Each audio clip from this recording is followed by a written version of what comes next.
Hey guys! Welcome to my channel. So, usapang Keltec Sub 2000 tayo. Pero ito, this time, balik tayo sa Gen 2. So, ito yung Gen 2 ko na 40 cal.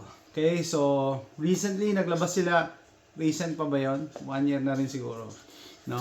A few months ago, naglabas sila ng Gen 3. And may nakita ko nag-comment, kababayan natin na meron daw siyang Gen 2 and masaya na daw siya kasi merong option to mount an optic, so usually red dot, sa Gen 2 using the M-Carbo. And then may isa pang brand eh.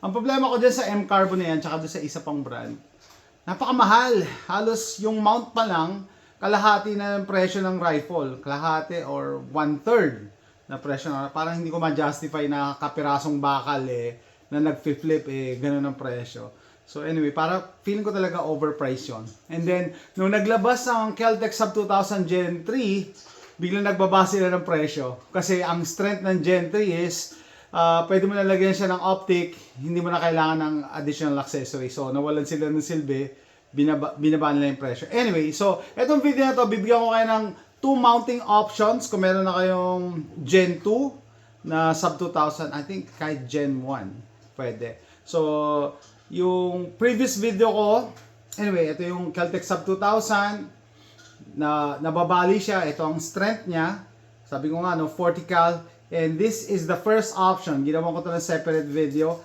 naglagay ako ng Picatinny rail dito sa stock niya, nag-drill ako, binutasan ko, tapos tinornilyo ko, tapos nilagyan ko ng epoxy, yan, and dyan ako nagka-clamp on and clamp off.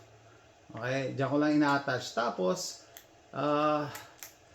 pagka gagamitin ko na, ka-clamp on ko lang siya dun sa top ng rifle. So, may mga concerns siya. Sabi, ay, ano, zero pa din ba yan? Zero pa rin, yes. Kasi isa lang naman yung paglalagyan mo yun. Kung napaparanoid ka na magagalaw yung zero, lagyan mo ng marka. So, dun ka palagi dun sa rail na yon. And, eto na yung pangalawang option. Cheapest option. Ay, nako, sandali. Hindi ko na, gusto ko ipakita sa inyo yung product. Ito, napakasimple. Napakasimple lang. Tawag dito? Off mount. Ano lang siya? 45-degree angle, Picatinny rail. So, i-open natin.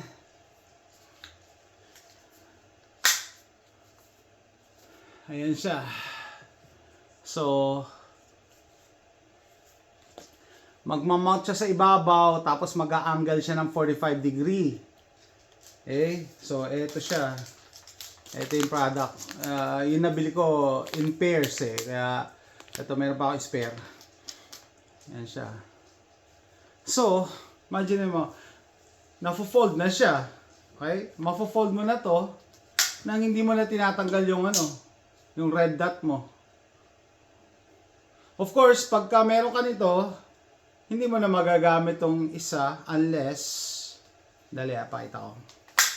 Kasi inoccupy niya na yung rail dito eh. Sa Gen 3 hanggang dito may rail. Dito sa Gen 2 hanggang dito lang yung rail.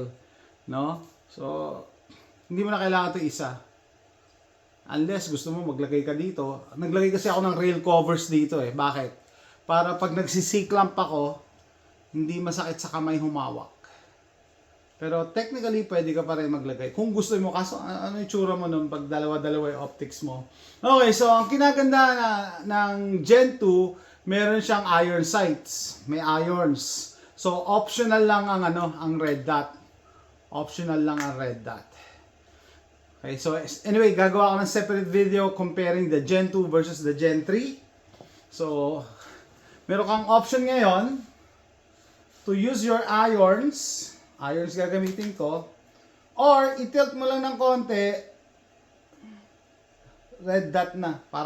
Actually, pagka nagti-tilt nga ako, para akong operator eh.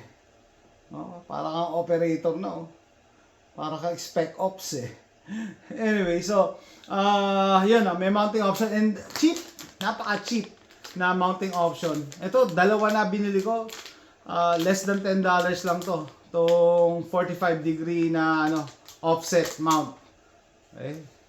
So, yan. Maganda at least kasi ganito, sa ganitong configuration, magagamit mo parehas, irons at saka red dot. Kung sa tingin mo, kung okay na siya yung irons yan, kung gusto mo mas accurate na shot, okay, kung may problema ka sa mata, either way, kung maubusan ng battery yan, tuloy pa din. No? Yan. I think that's the cheapest option to mount an optic sa Kel-Tec Sub 2000 Gen 2. Okay? So sa tingin nyo, kailangan nyo bang mag-upgrade to Gen 3? Eh since na-fold naman to na may optic, which is the strength of the Gen 3, kailangan nyo pa ba? Well, it's up to you. No? Kung hindi pa kayo nakakabili ng Kel-Tec Sub 2000, syempre, diretso na kayo sa Gen 3. Kasi may iba pa siyang features maliban sa optic mounting system. Okay? Pero kung meron na kayong Gen 2, I think ako, masaya na ako sa ganito eh. Masaya na ako sa ganito. No? O, ngayon tatanungin, ba't bumili ka pa ng Gen 3? Eh kasi binigyan ako ng pera ng insurance eh. Nagka-pera tuloy ako. So, gagawin ko ng separate video, no? Nagka-pera ako dahil sa insurance, binigyan na lang ang pera. Sabi nga, kayo maganda bili. Okay, sige. Why not? So, ayan siya. Ganito magiging... By the way, na-safety check na to. Tsaka, nakita nyo naman kanina na start of the video, naka-fold siya, no? So, there's no way na may load dyan. Etong barrel na to, isa, if not, yung pinakamadaling i-check kung may load yung barrel eh. Pwede mo siya silipin. No? Silipin mo dito. Wala talaga laman yan. Oy, sumilip siya sa barrel. Yeah, dito naman ako sa kabila tumilip eh. Hindi naman doon sa ano. So, abangan nyo guys, gagawa ko ng separate comparison video Gen 2 versus Gen 3. Pero ito na yung current setup ko for the Gen 2. Wala nang tanggalan ng scope. So, pagka ganyan, pwede ko na itong, hindi ko na ito dadalhin. Yan na siya. Okay, so siguro mag-isip ako ng ibang accessory. Pwede ako maglagay ng extra magazine dito. Or whatever na maisipan ko pang pwede ilagay. Pero yung optic ko, okay na yung ganito eh. So, pag nag-offset pala kayo na ganito, offset mount, hindi kayo pwede gumamit ng mga quick release, quick detach. Kasi makapal yung base nito eh, makapal. Ito, manipis lang. Oh. Manipis lang. Kahit sa kabila yung locking mechanism, balik ta rin yun, nasa kabila yung locking mechanism, hindi. Makapal pa rin siya dito. So, kailangan mo magtabas ng, ng metal using a Dremel tool. Yan. Ito siya. Kel-Tec Sub 2000. By the way, nandito na rin lang. Mention ko na rin yung upgrade ko. Pinaka gusto kong upgrade dito yung muzzle brake. 40 caliber to. So, sabi ko nga, big fan ako ng, ng muzzle brakes. Nakakatulong talaga siya sa recoil. Sideways, at saka sa ibabaw yung porting. Angled foregrip. Bakit angled foregrip, hindi vertical foregrip? Kasi mas low profile siya, mas compact siya pagka na-fold. So, imagine niyo pagka finold mo yan at naka-angled foregrip ka dito, mas usli. So, ito mas maganda. No, mas yung profile niya, mas low profile siya. Tapos naglagay din ako ng rubber grip dito, no? Pang Glock to eh, Glock 19 yata. Medyo tinabasan ko pa ng konti kasi sumasabit yung magazine. Ginupitan ko ng konti yan. Tapos yun nga, naglagay ako dito ng rail. Ano lang naman to, polymer rail, so napakadaling i-mod. Butasan mo lang tornilyo. Tapos naglagay ako sa loob ng recoil buffer. Okay? And cheap flashlight laser combo. Yan. Ang problema ko dito, pag nasa sagi nag-on eh. Kaya naglagay ako, siguro papalitan ko to. Yan, laser. Hindi ko kailangan niya, pero sabi ko, may space pa ako sa ilalim mo. And pag nadadagdagan mo ng konti, kahit konti lang yung weight, nakakabawas siya ng recoil. Sabi ko nga doon sa kaibigan natin kay RJ sa physics and guns, weight is your friend pagdating sa recoil. The heavier your gun, the lesser the recoil. The lighter your gun, the higher the recoil. The stronger the recoil. Anyway, so yan. Ito na po ang aking setup for the Kel-Tec Sub 2000 Gen 2.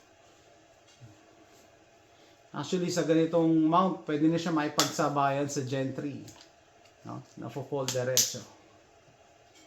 Anyway, that's it guys. Kung nag-enjoy kayo sa video na to, please click like and subscribe para makagawa pa ako mas maraming video.